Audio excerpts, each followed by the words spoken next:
तो government of Pakistan ने 2023 के बजट में फिर रियल एस्टेट के ऊपर टैक्सेस की भरमार की है, टैक्सेस बढ़ा दिए हैं। लाजमी बात है, जिस तरह दीगर चीज़ों में महंगाई हुई है और महंगाई को हमें एक्सेप्ट करना पड़ रहा है, इसी तरह गवर्नमेंट की तरफ से लगे हुए इन टैक्सेस को भी आवाम को एक्सेप्ट करना पड़ेगा।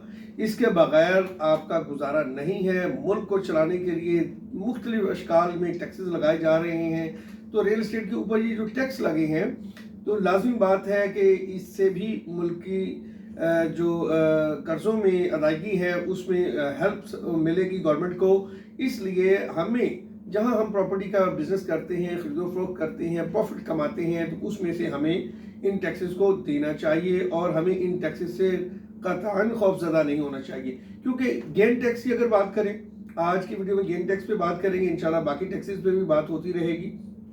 तो गेन टैक्स जो है वो कुछ चंद साल पहले मुतारफ़ कराया गया मुशर्रफ दौर में, उससे पहले उसके बाद इसकी स्लैब्स रख दी गई, अब आके इसकी स्लैब्स को ख़त्म कर दिया गया है।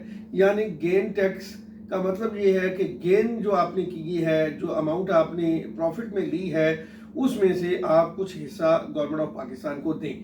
तो लाजमी बात है, जब आप प्रॉपर्टी बाय करते हैं तो आपको उसको 2-3 साल, 4 साल, इवन 10 साल होल्ड करना चाहिए, बजाय कि आज आपने प्रॉपर्टी ली है, रजिस्ट्री करवाई है, इंतकाल करवाया है या आपने ट्रांसफ़र करवाई है और आप 6 महीने बाद उसको बेचने के लिए आ जाएं, तो ये प्रॉपर्टी के कारोबार में सरासर ज़्यादती है। इस तरह आप चाहें कि 6 महीने के अंदर वो आपको लाखों रुपए का प्रॉफिट दे और उसके बाद आप उसमें से निकल जाएं, एंड यूज़र उसमें हेल्ड हो जाए, स्टक हो जाए। तो इस तरह का रियल एस्टेट के अंदर कारोबार होना अच्छा भी नहीं है रियल एस्टेट सेक्टर के लिए।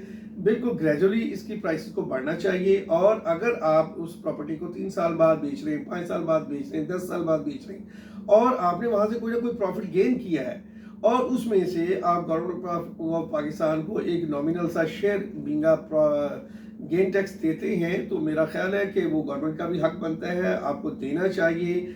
क्योंकि जितने भी मुल्क हैं दीगर, सबके अंदर हर काम के अंदर टैक्सेस दिए जाते हैं। पाकिस्तान में टैक्सेस की जो इंफॉर्मेशन है, जो टैक्सेस के बाबत मालूमात है, वो लोगों को उस तरह से फराहम नहीं की जा रही। लोग उस तरह से अवेयर नहीं हैं जिस तरह से अवेयर होना चाहिए। इसलिए लोगों के अंदर एक डर है, एक खौफ है, लोगों के अंदर एक भेड़चाल है कि हमने टैक्स नेट में नहीं आना। जबकि गवर्नमेंट की हर आने वाले साल में पॉलिसी इस तरह की आती जा रही हैं कि आप टैक्स नेट में आए बगैर पाकिस्तान में नहीं रह सकेंगे।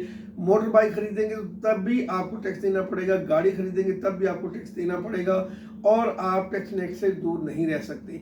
अब तो इतना टेक्नोलॉजी का ज़माना है कि आपके आईडी कार्ड से ही गवर्नमेंट ऑफ पाकिस्तान आपकी तमाम तर चीज़ें मॉनिटर कर सकती है।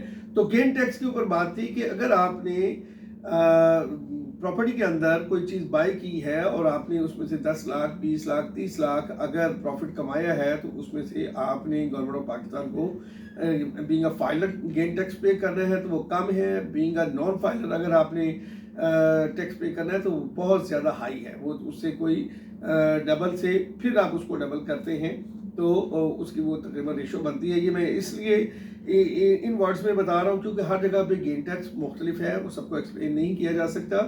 तो गेन टैक्स फिर आपका टैक्स रिटर्न के अंदर एडजस्टेबल है, यानी आपकी जो साल भर की रिटर्न जाती है उसके अंदर जो आपने ये गेन टैक्स पे किया है वो कंसिडरेबल है। आप अपने सालाना रिटर्न के अंदर उसको एडजस्ट करा सकते हैं और आपको नेक्स्ट कोई भी इजाफी बाज़ात होता है टैक्स नहीं देना पड़ता। बाज़ात आपकी अर्निंग बहुत ज़्यादा हुई है तो आपने जो टैक्स पे करना है उसके अंदर ये जो आपने प्रॉपर्टी का टैक्स पे किया हुआ है ये उसमें एडजस्ट होता है, वहाँ कंसीडर होता है गेन टैक्स कि ये आपने पे किया था, और बाकी आपके रिमेनिंग इतने बनते हैं वो आप इस साल के आमदन के हिसाब से पे ऑफ करें तो आपकी रिटर्न फाइल हो जाती है। तो गेन टैक्स आपका एडजस्टेबल टैक्स है, इसलिए इसको देते हुए खौफजदा नहीं हो। प्रॉपर्टी को खरीदते वक्त आपको परेशानी का सामना नहीं करना पड़ेगा। आप किसी अच्छे और मायारी रियल एस्टेट कंसल्टेंट का इंतखाब करें ताकि जो आपकी इन तमाम लीगल फॉर्मेलिटीज़ को एहसन तरीके से सर अंजाम दे सके। तो इसके साथ ही आज की वीडियो से इजाज़त चाहूँगा। फिर आखिर पे मेरा मुख्तसर तारीफ़ कि हमारा जो ऑफिस है ये एक रजिस्टर्ड ऑफिस है, मुख्तलिफ इदारों से रजिस्टर्ड है। केयर एस्टेट एक रेप्यूटेड रियल एस्टेट ऑफिस है, पिछले 25 साल से मुख्तलिफ जगहों पे हम सर्विसेज दे रहे हैं। तो इसलिए आपकी किसी भी किस्म की रियल एस्टेट के रिगार्डिंग क्यूरी हो तो केयर एस्टेट की टीम को हम वक्त याद रखें।